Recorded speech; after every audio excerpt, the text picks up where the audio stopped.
Goeiedag, baie welkom by Jesus Christus Leef in Jou. My naam is Paul en ek verkondig die goeie nuus van die evangelie van Jesus Christus. En is lekker hier op Karies kyk, want ek weet dis 'n kanaal waar die goeie nuus verkondig. En vandag wil ek met julle gesels oor hoe om die Bybel te lees.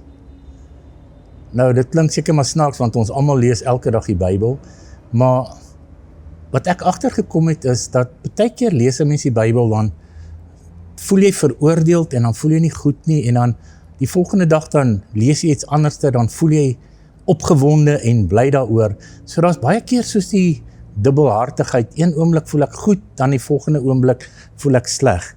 En ek weet nie van julle nie, maar dis hoe ek, toe ek jonk was, ek het so in die kerk groot geword, waar ons sondagoggende evangelisasiedienste gehad het, dan het die dominee of die pastoor gepreek van oor hoe groot God se genade is en sy liefde is, en dan Saterdag aande by die jeugdiens of Sondag aande, dan was dit baie keer weer soos die sonde preek, en dan het ek weer gaan uitkniel en gaan huil oor my sonde. So dit was die hele tyd op en af. Ek het nooit op die punt gekom waar ek daai tevredenheid in my gehad het, dat ek werklik God se kind was nie. En dit het ook grootendeels in my lewe veroorsaak, dat ek vir 'n groot tyd in die wêreld ingevaar het, en sonder God probeer leef het, want ek kon daai dubbelhartigheid nie meer hanteer nie. Maar toe ek nou regtig heeltemal verlore was en sonder God, en na my daar kom uithaal het, soos die verlore seun, het my hele lewe van daai dag af begin verander, waar ek besef dat God 'n goeie God is. Dat wat Jesus gesê het, niemand is goed nie behalwe God, het vir my 'n realiteit geword.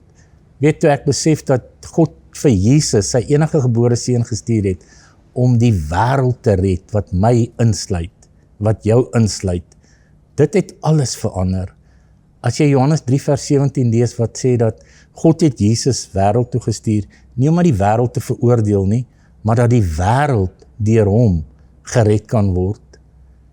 En hoe in Handelinge 10 dit vir ons beskryf hoe Jesus rondgegaan het, goed gedoen het, en almal genees het, wat in die mag van die Vader was.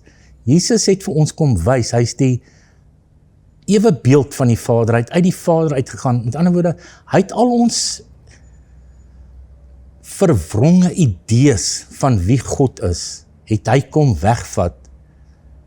Dis asof dit nie in woorde vir ons openbaar was nie, maar in sy dade. As jy sien alles wat Jesus gedoen het, hy het niemand veroordeel nie, hy het net gesond gemaak, hy het goed gedoen waar hy was. En so ek wil vir jou net 'n paar voorstelle gee, hoe om die Bybel te lees. Nou, ek dink wat baie belangrik is, om te besef is, waar begin die Nuwe Testament? En ek dink dit moet ons verstaan. Onthou, 'n testament is geldig as iemand sterf. Dan is daai Nuwe Testament, of daai testament geldig, en dan erf jy. Jesus het gesterf aan die einde van die evangelies. Met ander woorde, Matteus, Markus, Lukas, Johannes. En in Handelinge is die Heilige Gees uitgestort, en het Jesus aan die mensdom weer verskyn, die opgestane Christus. So ons moet besef dat die Nuwe Testament begin eintlik in Handelinge.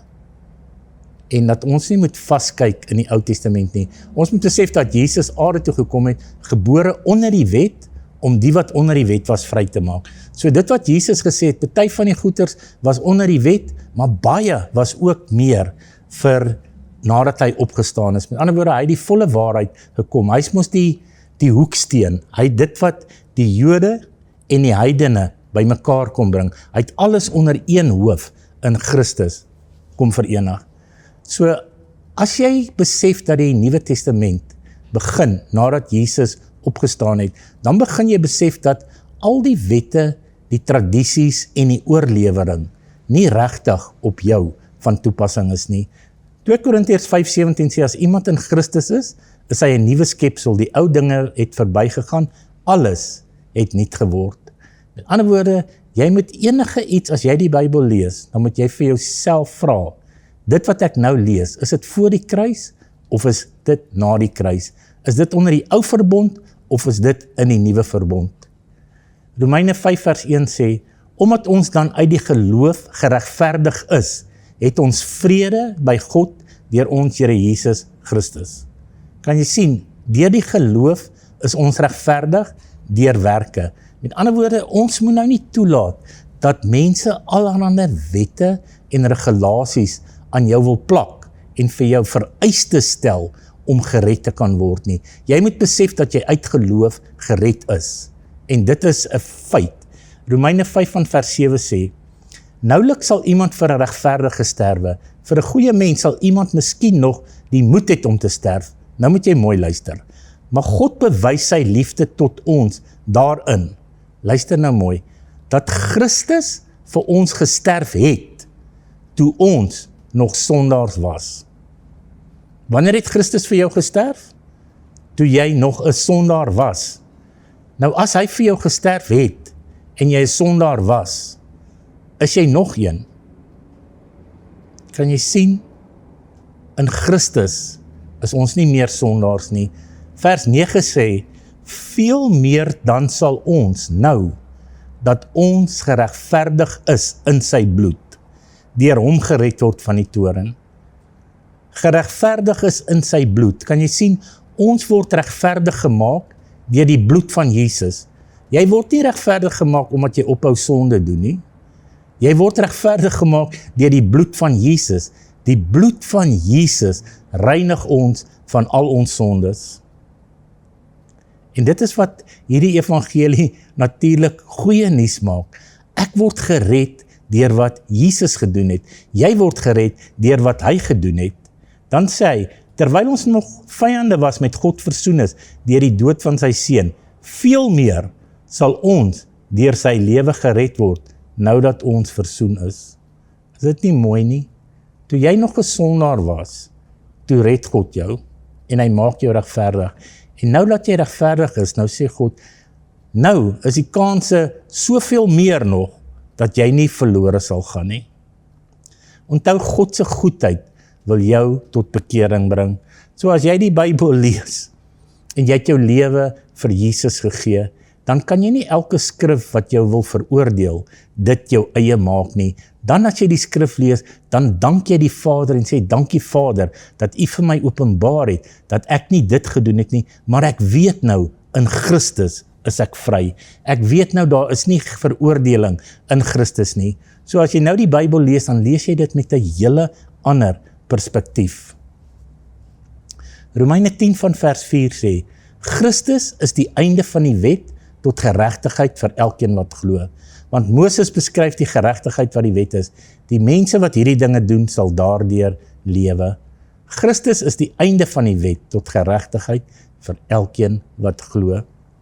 'n Voorbeeld om dit te verduidelik is as, sê byvoorbeeld jou buurman was in die hospitaal vir hy het 'n hartoperasie gehad en dit is 'n geweldige groot rekening, R100,000, en hulle lewer dit nou by jou af, en hulle het die name verkeerd gekry, en die rekening het by jou uitgekom. Nou daai rekening behoort nie aan jou nie, dit is jou buurman se, en hy moet die prys vir dit betaal.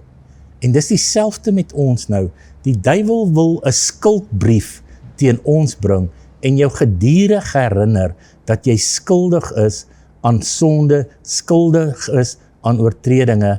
En Paulus is duidelik, hy sê die skuldbrief wat teen ons was, wat ons vyhandig was, is aan die kruis vasgenaal. Met ander woorde, daar's nie meer 'n skuldbrief wat die duiwel teen jou kan bring nie. En onthou dat die Bybel geskryf is vir Jode, daar's baie goed wat geskryf is vir die Jode, en daar's goed geskryf is vir die heidene. Nou, Galasiërs 3 vers 13 is baie mooi vir julle wat dalk nog in Jodendom glo. Hy sê,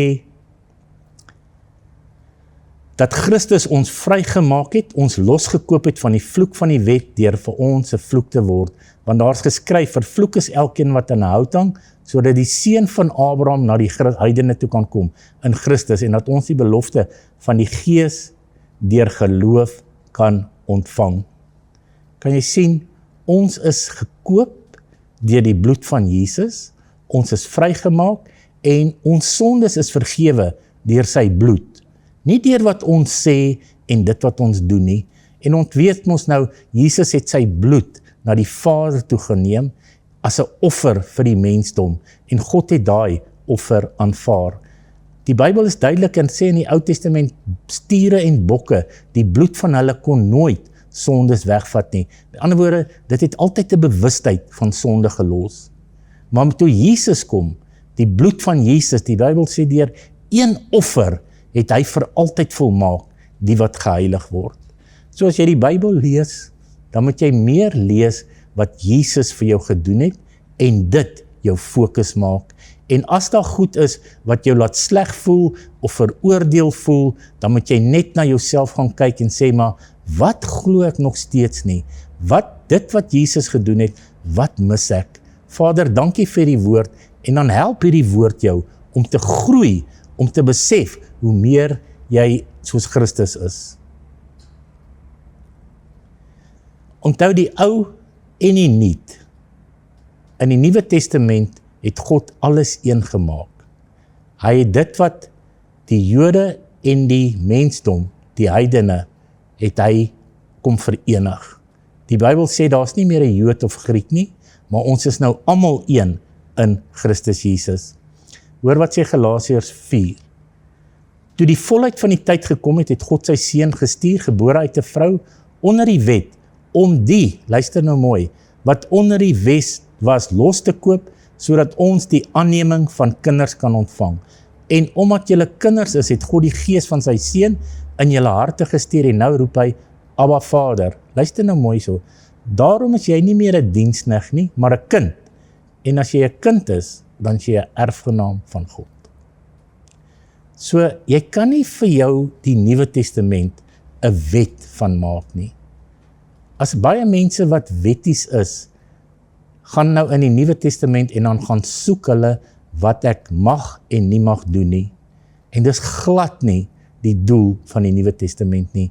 Die Nuwe Testament is om vir jou te wys, wat het jy geërf deur Christus wat vir jou gesterf het. Daar's 'n geweldige skrif wat, ek sê die Bybel maak jou nie bang nie, maar hierdie ene maak jou bang as jy nie die waarheid glo nie. Dit sê, julle wat geregverdig wil wees deur die wet, is losgemaak van Christus. Julle het van die genade verval.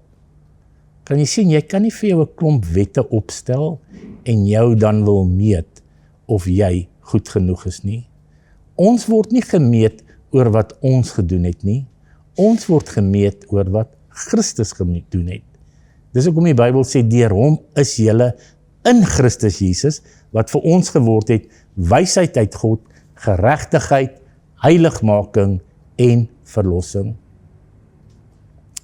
Nog 'n beginsel wat jy moet besef is, dat kerk nooit 'n gebou beskryf nie, maar dis 'n groepering van mense. So ons moenie vasgevang word in die idee dat die gebou waarna toe ek gaan, dat dit die huis van God is nie.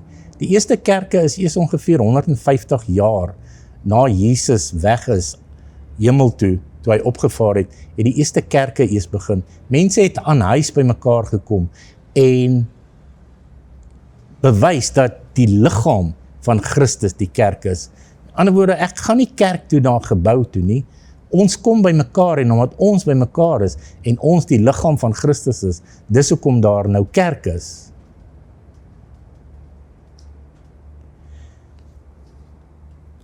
Dan die 4de punt. Jy moet vir jou vra, hierdie opdrag of dit wat ek nou lees, is dit 'n opdrag van Moses of is dit 'n opdrag van Jesus? Met ander woorde, jy kan nie nou skrifgedeeltes wat onder die wet is, in die Ou Testament gaan lees en jouself daaraan meet nie. Onthou, ek het vir julle al gesê dat Christus die einde van die wet is tot geregtigheid vir elkeen wat glo. So van Genesis tot Maleagi is Ou Testament. En dan van Matteus tot die einde Johannes is ook nog Ou Testament, maar waar Jesus die nuwe kom openbaar het. En dan van Handelinge af begin ons die waarheid lees van die openbaring van Christus en ons vryheid in Christus.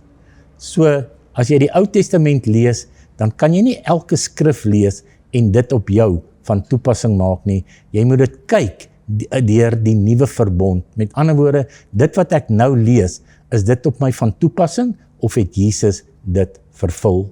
Baie belangrik om dit te doen. Want as jy in Christus is, onthou dan het sonde is nie meer iets in ons lewens nie. Dit beteken nie meer nie iets nie. Hoekom sê ek so? Luister wat 1 Johannes 3 vers 9 sê. Elkeen wat uit God gebore is, doen geen sonde nie, omdat sy saad in hom bly, en hy kan nie sondig nie, want hy is uit God gebore. Ek wil weer daai laaste stukkie lees. Hy kan geen sonde doen nie, omdat sy saad in hom bly, en hy kan nie sondig nie, want hy is uit God gebore. Kan jy sien, as jy in Christus is, en glo, wat Jesus vir jou gedoen het, kan jy nie nou die heeltyd as mense oor sonde praat, gaan skuldig voel nie. Want jy doen dalk nog goed verkeerd, maar God is besig om 'n pad saam met jou te stap, en jy leef in oorwinning. Ander woorde, ons word nie, die sonde word nie toegereken nie. Dis die nuwe verbond, wat God sê, ek sal my woord in hulle harte sit, en aan hulle sonde en ongeregtigheid nooit meer dink nie. Romeine 5, daarvan vers 17 tot 20, in daai gedeelte sê dit, as ten gevolge van die misdaad van die een, die dood geheers het deur die een, veel meer sal hulle, wat die oorvloed van genade en van die gawe van geregtigheid ontvang, in die lewe heers, deur die een, Jesus Christus. Onthou, as jy in Deuteronomium gaan lees, in die Ou Testament, dan was daar ongeveer 612 verskillende wette, en die kerk het nou 10 van hierdie gebooie baie het dit in die kerk ingebring, maar onthou, ons is onder geen wet nie, ons is vry in Christus, want die letter maak dood, dis die gees wat lewend maak. Paulus sê byvoorbeeld dat die wet om meer laat sondig. In ander woorde, hoe meer wette daar is, hoe meer sondige mens, van nou is, hoe meer kan jy dink aan wat jy kan verkeerd doen. Want die letter maak dood, maar die gees maak lewend. Dis hoekom ons nie meer 'n sondebewustheid moet hê nie, maar 'n Christusbewustheid. En Jesus se gebod is nie moeilik nie. Hy sê in Johannes 15 vers 12, dis my gebod, dat julle mekaar moet lief het, soos ek julle lief gehad het. Groter liefde het niemand as dit nie, dat iemand sy lewe vir sy vriende gee. Dan moet jy vir jouself ook vra, is dit wat ek nou lees, is dit vir 'n Jood of vir 'n heiden? Onthou, wat is 'n heiden? Enige persoon wat nie fisies 'n Jood is nie. Ek wil vir jou lees Efesiërs 2 van vers 14. Jesus het die evangelie van vrede kom verkondig, aan julle wat ver was en aan die wat naby was, want deur hom het ons almal een gees tot die Vader. Hoor nou hierso, so is julle dan nie meer vreemdelinge en bywoners nie, maar medeburgers van die heiliges en huisgenote van God, gebou op die fundament van die apostels en profete, terwyl Jesus self die hoeksteen is, in wie die hele gebou goed saamgevoeg, verrys tot 'n heilige tempel in die Here, in wie julle ook saam opgebou word tot 'n woning van God in die Gees. Kan jy sien, Jesus is die hoeksteen? As jy 'n muur so rondbou, 'n arch in Engels, daar in die middel was daar 'n hoeksteen, en dit het die twee bymekaar gebring. Dit is wat Jesus kom doen, hy die heidendom en die Jodendom, almal kom in Christus verenig. Galasiërs 3 vers 28 sê, daar is nou nie meer 'n Jood of 'n Griek nie. Daar is nie meer 'n slaaf nie, of 'n vryman nie. Daar is nie eens meer 'n man en 'n vrou nie, want julle is almal een in Christus Jesus. En as julle aan Christus behoort, is julle die nageslag van Abraham en volgens die belofte erfgename. Kan jy sien hoe belangrik dit is? Moenie net alles gaan lees wat oor 'n man of 'n vrou staan en dit op jou self van toepassing maak nie. Onthou, in Christus is daar nie 'n man en vrou nie. En jy moet bid en vra die Heilige Gees jou oortuig om nie goed op jou te plak en jou eie te maak wat nie aan jou behoort nie. Dan belangrik, moenie geselekteerde dele in die Bybel lees nie. Jy moet altyd vra, wat is die konteks van hierdie hele hoofstuk? Baie mense vat daai klein boksie kaartjies met 'n Bybelversie, dan trek jy elke dag 'n Bybelversie. Dit is amper soos asof jy dobbel. Eendag is dit 'n goeie een, ander dag is dit nie so goed nie. Onthou, jy moet die hele konteks lees. En enige iets wat vrees bring, moet jy besef dat dit nie die evangelie van Jesus Christus is nie. 2 Timoteus 1:7 sê dat God ons nie 'n gees van vreesagtigheid gegee het nie, maar van liefde, krag en selfbeheersing. So moenie toelaat dat vrees op jou geplak word nie, want jy het nie 'n gees van vreesagtigheid nie. En dan, belangrike ding om te besef, is dit 'n wettiese lering of 'n nuwe verbond leerstelling? So met ander woorde, jy moet besef, is dit wat ek nou lees, is dit geldig vir die ou verbond, of is dit geldig vir die nuwe verbond? 'n Goeie voorbeeld om vir julle te sê is, die gelykenis van die talente, waar daar gestel word, een persoon het 1 talent gekry, een persoon 2 en die ander een 3 talente. En toe op die ou einde, toe hulle geoordeel aan watter hulle opgebring het, wat vir ons wys dat dit nog meer onder die wet is. Maar dan in 'n ander gelykenis, dan sê Jesus byvoorbeeld van die mense wat in die wingerd kom werk het, en dan het een persoon gekom, en dan het hulle buite gestaan, en dan het hulle ingekom en gesê, maar ons wil ook werk, en so het mense tot op die einde ingekom, en daai persoon wat op die einde gekom het, het nie meer ontvang, as wat hulle wat langer gewerk het nie. Onthou, want dit is alles genade.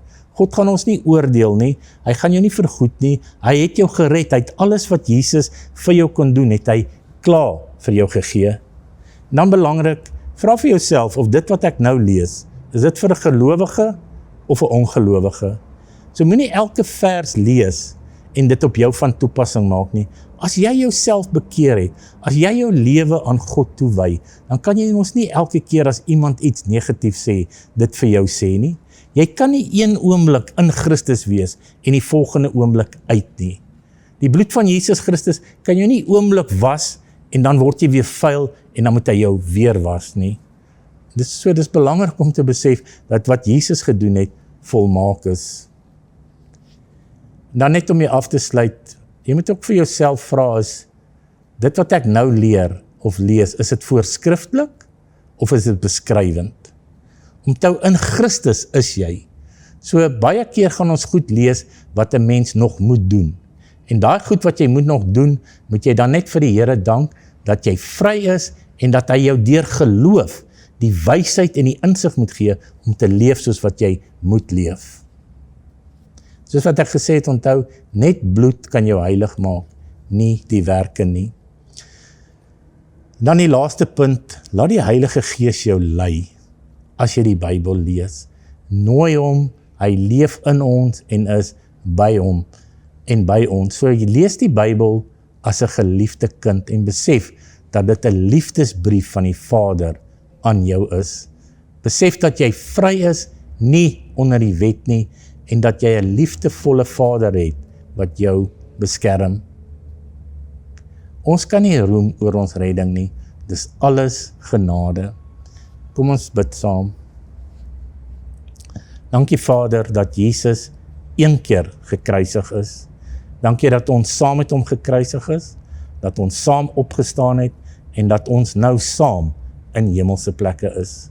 Vader, help ons om in hierdie oorwinning te leef, om nie dubbelhartig te wees en na ons eie braaksel terug te gaan nie en te wonder, is ek gered of is ek nie? Help ons om die volheid, die grootheid van wat Jesus gedoen het, ten volle te beleef.